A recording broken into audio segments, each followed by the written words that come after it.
Bonjour, bonsoir.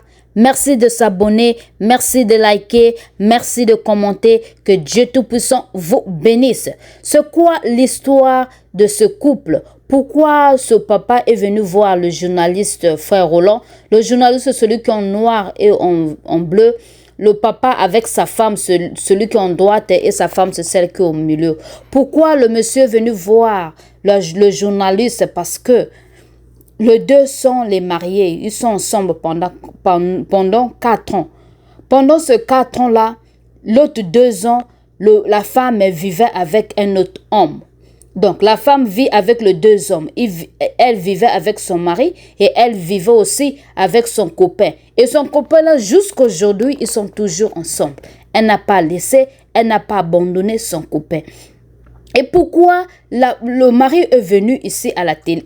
Il est venu à la télé malgré il avait trouvé sa femme sur le lit, dans leur maison, sur le lit avec son copain là.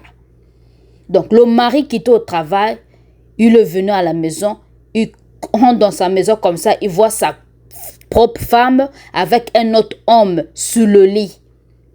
Et malgré ça, l'homme n'a rien fait. L'homme n'a pas agité, il n'était pas colérique, il n'a rien fait. Il a fait comme s'il n'y avait rien du tout. Et le voleur est parti. Et la femme, pendant 3 jours, la femme voit que l'homme ne dit rien, l'homme n'agit pas, l'homme ne dit rien, l'homme n'est pas en colère, l'homme ne fait rien du tout. La femme a eu peur, elle a pris ses bagages elle-même, elle est partie.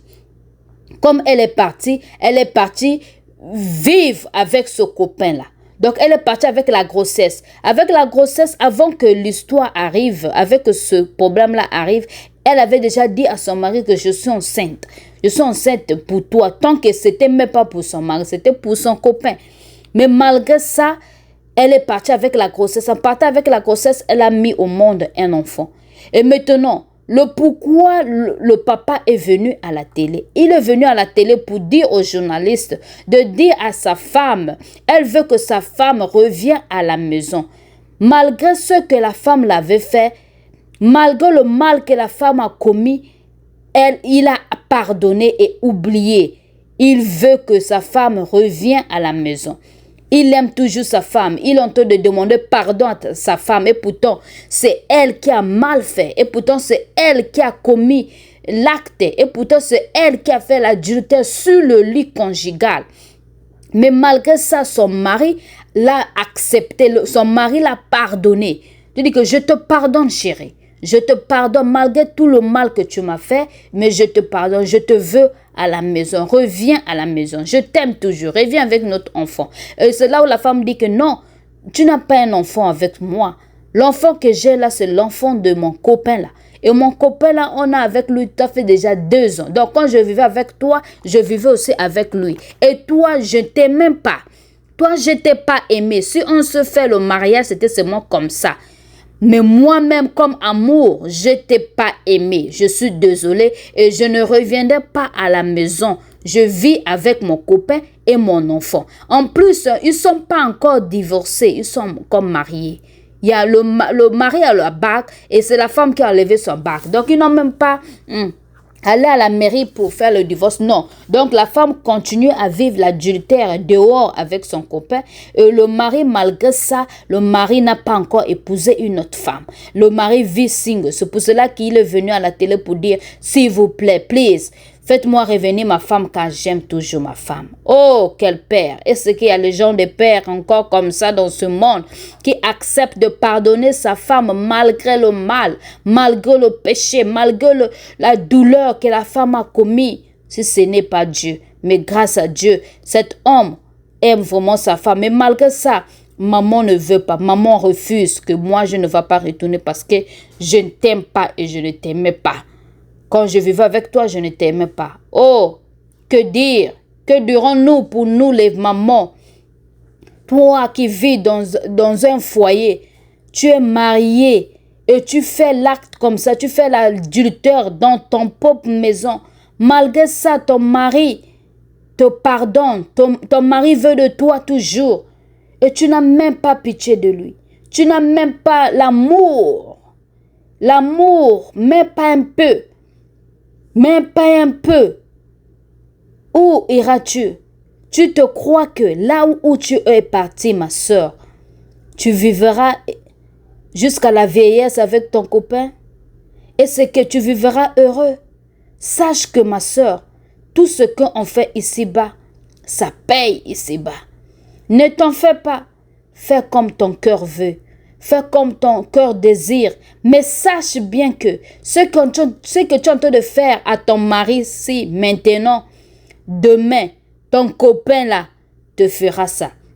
La même façon que ton mari vous a trouvé dans votre maison avec ton copain, sache-le bien que toi aussi, tu trouveras ton copain là avec une autre femme dans votre maison. Et maintenant, au moment là, que feras-tu? Tu vas pleurer, tu vas regretter, tu vas repenser encore à ton mari? Je ne crois pas. Mais même si tu repenses encore à ton mari, le moment que tu auras ça, sache que au moment là où ton mari tournera la page, il va épouser une autre femme. Au moment que tu seras dans le douleur, tu chercheras à retourner dans ta maison. Tu trouveras ta maison sur une autre femme qui a déjà occupé. Là maintenant, que feras-tu? Tu vas rester qu'à pleurer, ma soeur. Pourquoi pleurons? Pourquoi regrettons-nous pour ces choses qu'on peut arranger? Qu'on peut arranger. Ton mari t'aime, il a accepté de te pardonner.